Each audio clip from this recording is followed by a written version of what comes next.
Hello and welcome to Glass Tire. I'm Christina Rees, and this is a checking in with video, which is a series that we started when the shutdown started, where we check in with Texas-based artists and educators and historians and curators. And today I'm here with Micheal Morris, out of Dallas, and you're in Dallas right now, are you not?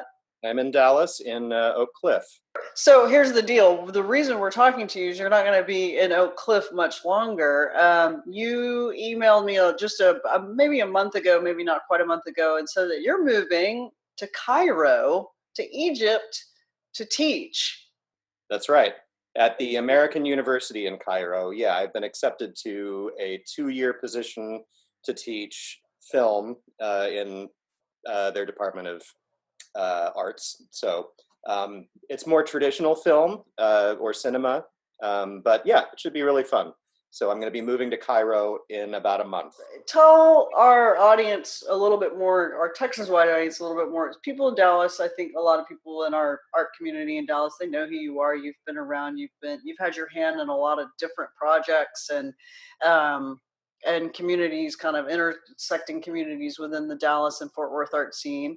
But tell us about yourself, and then we'll get into your Cairo thing. Right. Okay. So I guess maybe the best way to introduce myself is I'm a artist who primarily works with film and video. You can see a lot of sort of strange film equipment behind me here in my studio. I am also an educator. I've taught at almost every university locally by now, always in sort of precarious positions, and have also worked as a curator a lot in the Dallas area. So curating experimental film and video art and new media screenings and performances. Those have been with either on my own or with organizations I've helped start, like a collective called Spectacle Society, or currently I'm working with a group called the DFW Experimental Film Society, and also with the Video Association of Dallas for various things. How long have you been in Dallas? I grew up here, but I've been back from having lived in Chicago for several years for 10 years now. So exactly 10 years this summer. So it's kind of an interesting thing to have had a decade like that actually falls on the barriers of the decade 2010 to 2020 as sort of my time back in Dallas. And now I'm sort of moving on to something else. So I believe I'm still going to be at least partially based here for at least the coming year. I don't know what's going to happen after that, but my partner is going to stay in this house for this first year that I'm in Cairo. And then after I come back next summer, we'll sort of figure out if she's coming to Cairo with me or, what's going to happen at that point. Right, or if it'll remain long distance for another year or what have you. Exactly. So tell us what led to this. And how were you applying for international jobs anyway? Tell us how it came about that you are going to end up in Egypt. Right. So I've been applying for academic jobs for years, trying to find tenure track work, as many artists do who support themselves through teaching, and eventually have just widened and widened and widened my search. And this year, the most promising prospects were all jobs overseas and primarily in the Middle East. And Cairo was sort of the one that won out.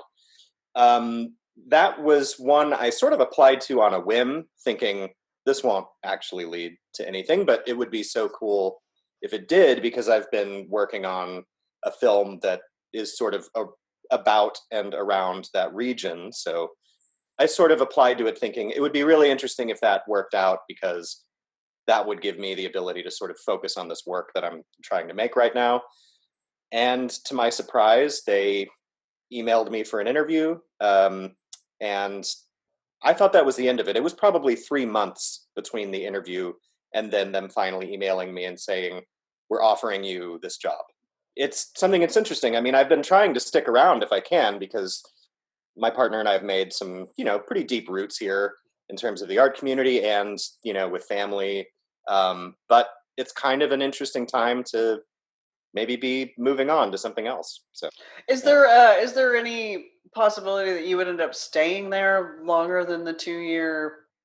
I think it's possible. I think the contract could be sort of parlayed into something else. But from having been in situations like that before as a sort of temporary full-time faculty member, it doesn't seem like it happens very often, at least in my case, that turns into a tenure track or longer term full-time job. So I'm not expecting that, but I suppose it's a possibility. I am sort of figuring that either something like that will happen and we'll stay in Cairo longer term, or it'll be a launch pad to some other academic job, or finally leaving academia, which I've actually been trying to do for years. So yeah.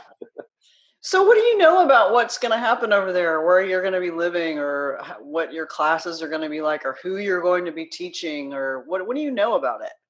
I don't know a huge amount about the American University in Cairo, other than it's an English language institution. It's a fairly small university. I think it's a little smaller than SMU, which is where I've been teaching, and it's sort of how I gauge the size of the university. It's a little smaller than that. My best information about the university actually came from a graduate student that I worked with at SMU named Marwa bin Halim, who had been an undergraduate at American University before getting her MFA there when I was teaching there. And she's back in Cairo now. So she's actually acting as a little bit of a guide to kind of give me a sense of what's happening there. I'm going to be living in university housing actually in a suburb called New Cairo, which the impression I get is that it's sort of like an Egyptian Dubai or something. Like it's very recently built, lots of sort of shiny new buildings, and very different than sort of what I understand to be kind of the sort of grittier, aspects of Cairo proper. So I think that will be interesting. I'm planning to transition from the university housing to just another apartment eventually, but that'll sort of give me an easier way in since I don't know my way around the city at all. And I'm And going to be teaching film production primarily, cinematography, and regular production courses. film, like film. Yeah, more like movies. I think they did say that they were open to doing experimental film and video art and some weirder things that are more in my sort of wheelhouse. But it's going to be a little bit more focused towards the film industry, which has not really been the history of my teaching per se. I mean, I did teach in the film department at SMU for a time in between bouts in the art department. So I'm able to kind of move back and forth between those things. But yeah, my heart really sort of lays with experimental film and film that's moving image work that's made self-consciously as artwork. Like it was a pretty major move, even if you're gonna keep your house in Oak Cliff for the time being. I mean, and we're in the middle of pandemic and these huge spikes in numbers in Texas and other southwestern states, and just how does it? Where is your head? Oh man, it's been between survival mode and looking at new adventures and thriving in different ways. But it's a definite mix of things in terms of how I'm responding to it. On the one hand, it's like this great dream to be in this amazing place with so much history and such a sort of fertile place to learn and to make work from the things that I learn while there. I mean, Egypt feels so exciting in that regard. But, also my partner's out of work. We're living in a house that's borrowed, rent free. We had sort of like a lucky situation, so like we're still just trying to survive, like, unemployment, dealing with the IRS, trying to make ends meet. And then this job comes along and, yeah, it just sounds like a great adventure. I sort of wish things were a little bit more settled. And also I'm there's part of me that's just worried, am I going to get to Egypt and just be stuck in my apartment the whole time and not even get to like experience being in Cairo? So there's a little bit of that, but at the same time, I like the feeling of having any amount of certainty in my employment makes me feel incredible in terms of being able to be productive. So since I've heard about that job, I've been just incredibly busy in the studio and, making work sort of in preparation to go to Egypt and to gather more information and explore. And so I don't know, some mix, or maybe it's more of an oscillation between survival mode and adventure mode, if that makes sense. I mean, you've been reasonably vocal via social media about adjuncting and academia and some frustrations around that. What has been your experience in DFW in terms of like what it is to try to piece together a living as an adjunct? I mean, I wouldn't recommend it to anybody. You know, as awesome as some of the folks that I've worked for and alongside have been, everyone sort of knows in academia that the role of adjuncting is simultaneously essential but incredibly exploitative. Um, and yeah, I've not been quiet about how disgruntled I feel. Particularly in recent years, it's just been almost impossible to piece together a living as an adjunct, particularly with cost of living increases in Dallas.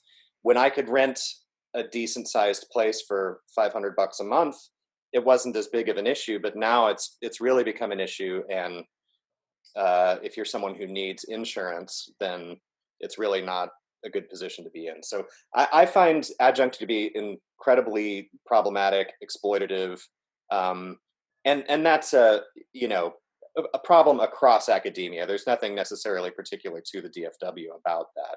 Right. But if there are people going into MFA programs who are thinking about adjuncting on the other side, I would definitely recommend against it. It's been, a real pain, and the promise of a tenure track job on the other side is just not there the way it used to be. I don't know. I'm pretty cynical, because I came out of grad school in the middle of the 2008 financial crisis, or sort of on the heels of it, and it seemed positive at the time because there was a lot of adjunct work if you wanted to get started, but the ability to move up to something else is always sort of this protracted promise that it doesn't really. It comes through for some people, but the number of people that it comes through for is incredibly rare. I am not formally part of any movements in this regard, but I stay aware of, and I'm supportive of movements for something like adjunct unionization, or demanding a living wage on the part of adjuncts, which in departments besides art is actually not that, or well, let's say the humanities is not that unheard of. So, for instance, if you were teaching programming or science or something in the STEM areas, adjuncts, I believe, make a bit more than we do as art or humanities adjuncts. So it would actually not be that big of a deal for there to be a living wage. And I've made a promise to myself not to go back to adjuncting. I had a full-time contract this last year that was a 1-year contract at SMU. I was very thankful for that. Previously, I'd been doing some mix of adjuncting and staff work in universities. I would probably be looking at getting out of academia again if this job didn't come through.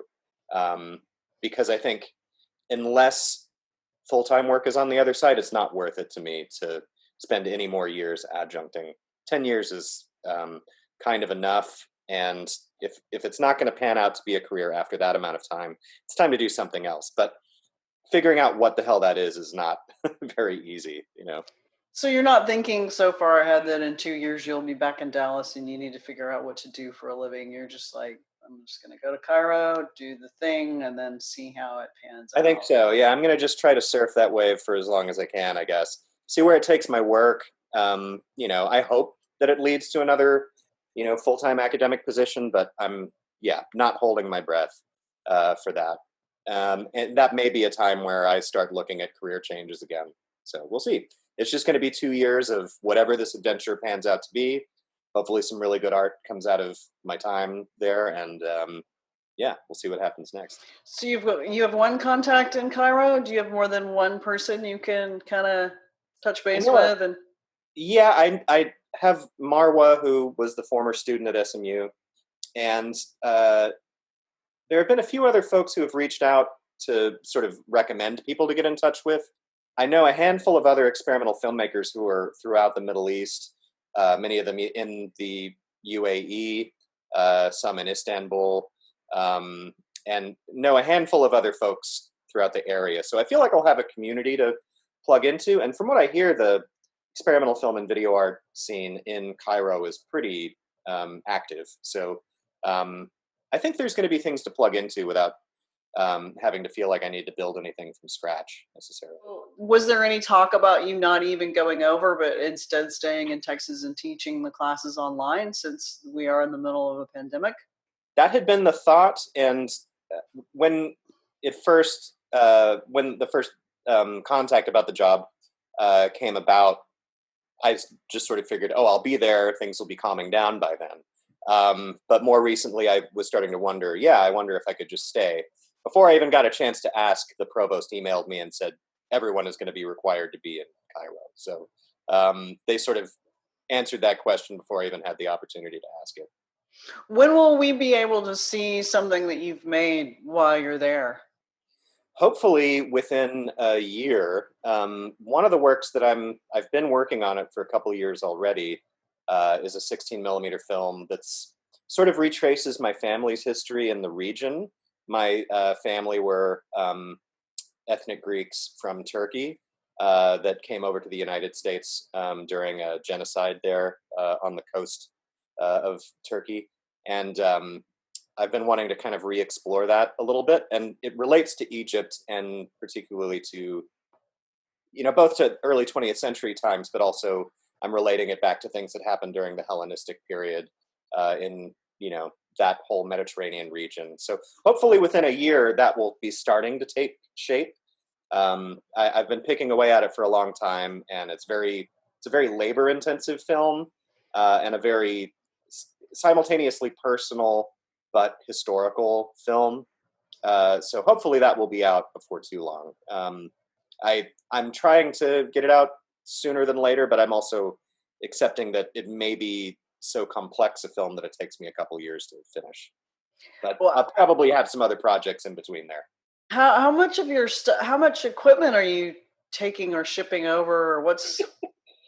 That's a really good question because my practice is very equipment dependent. I know, I know. So I'm taking a fairly minimal amount of things: cameras, projectors, some equipment to process things with, computers, animation stands. Thankfully, the university is paying to ship a bunch of my stuff, so it will be possible. But then there's the whole problem of like, can I get the electricity to actually work with these objects? I had a friend who had done quite a bit of traveling in Europe and took a 16 millimeter projector with her. And she said she nearly set the building on fire just by turning it on with the power inverter. So I'm a little concerned about that. I don't know how much equipment I can buy there that I would need. So I don't know. It may be that I'm just gathering material and come back here over the summer to assemble things. I don't know. Well, I guess we'll see. Are you going to be able to do, and of course, pandemic notwithstanding or withstanding, are you going to be able to do very much travel around the region when I you're? really hope so. I mean, part of that film that I want to make is dependent on being able to go to Greece and Turkey. Um, and so I hope that that's a possibility. I mean, aside from the pandemic, there's also geopolitical things to consider that I am not fully aware of yet. So, thinking of Erdogan in Turkey and, who knows who else could create some complications to traveling. I don't know, though. I guess we're going to have to see.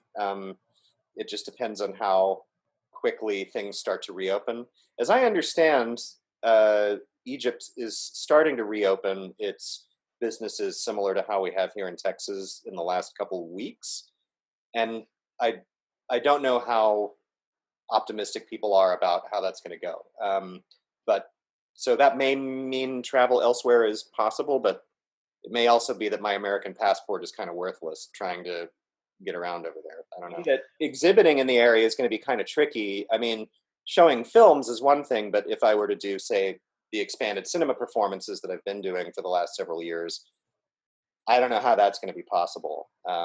So, it may mean some interesting creative limitations that I have to work with. That's one thing about being in Texas is I have a great deal of space most of the time to work with, and driving equipment around is easy. Whereas being in a place where driving may be a lot trickier, and there's not a lot of space. I don't know. I'm going to have to make some creative adaptations of that situation. You're like a drummer living in London. Yeah. He's just like, I gotta figure this out. This is a logistic problem. Well, that's kind of an amazing adventure, and that's why I wanted to talk to you about it. I think you're going to learn a lot. I think you're going to see a lot, and I think it's probably all going to play into the work that you make going forward. I imagine it's going to have quite an effect on you. But I think it's great, and I think another reason I would like to, share this video with Glass Tire viewers is I think there are a lot of people out there who are struggling with their adjunct positions and trying to figure out what to do next, and maybe just giving people permission or just the idea of like, you don't have to stay in the U.S. if you want to continue to Right. try knocking on these doors. So It does seem like some of those doors are fairly open too. I mean, another interview that I had was with NYU in Abu Dhabi, and I was sort of hoping for that to come through as well. But most of the faculty that I talked to there during the interview process were Americans who've moved over there, and it seems like there's incredible amounts of opportunities there. I mean, the UAE seems very eager to hire academics from the US, and it sounds like they have quite a bit of state funding for things as well. So, more so than we do here in the States. So, yeah, I think there's some good opportunities for things like that. All right. Well, I want you to keep us updated one way or the other. At least send me texts or emails about what's going on. And we can always check in at your halfway point or when you're done, and we can get something out of this. We definitely want to see the work that you're going to make while you're over there. And I know that that's not going to happen immediately. It's going to take a little while for you to get Right. up and running, but that's cool. And we'll miss you. You are an important part of the Dallas art scene and community. And it feels like you've been there. I mean, I think I learned about you or met you through Rachel Stein, who you went to grad school with in Chicago. That's right. And she was like, "And my friend Mike Morris, and you need to meet him." And since then, it just feels like you're just so much a part of that fabric. And I'm down in Houston now, but still, I just think of you as a fixture. So Right. to have you go is a strange thing. I'm sure it's going to be strange for a lot of your collaborators and your friends as well. It is So strange, yeah, and it's not the most romantic exit. I would have liked to have planned a big exhibition or something to have as, basically a party with art or something to say goodbye. But the good news is I am going to be continuing some of my collaborations in the area. For instance, the DEX Experimental Film Society is still going to be ongoing. I'm working with Lily Taylor on screenings, and we're planning a fall season. And since we're doing it all online, I don't necessarily have to be here in order to continue that curatorial project. I'm also continuing to work with the archive at SMU on different projects. So I'll still be kind of virtually around. And I hope that it leads to some cross-pollination between the DFW and Cairo. I know they've got an amazing art scene over there. If I can find ways to connect that to things going on in the DFW, I will. Be safe and be fruitful and have fun teaching. Teaching, of course, can be tremendous fun when you've got a good classroom. And you'll probably make a lot of friends who you'll stay friends with for the rest of your life, which is always one of the great things about international travel, and something that I still very much encourage people to do. We will see you on the other side. Cool. Thank you, Christina. I really appreciate you having me. Yeah, absolutely.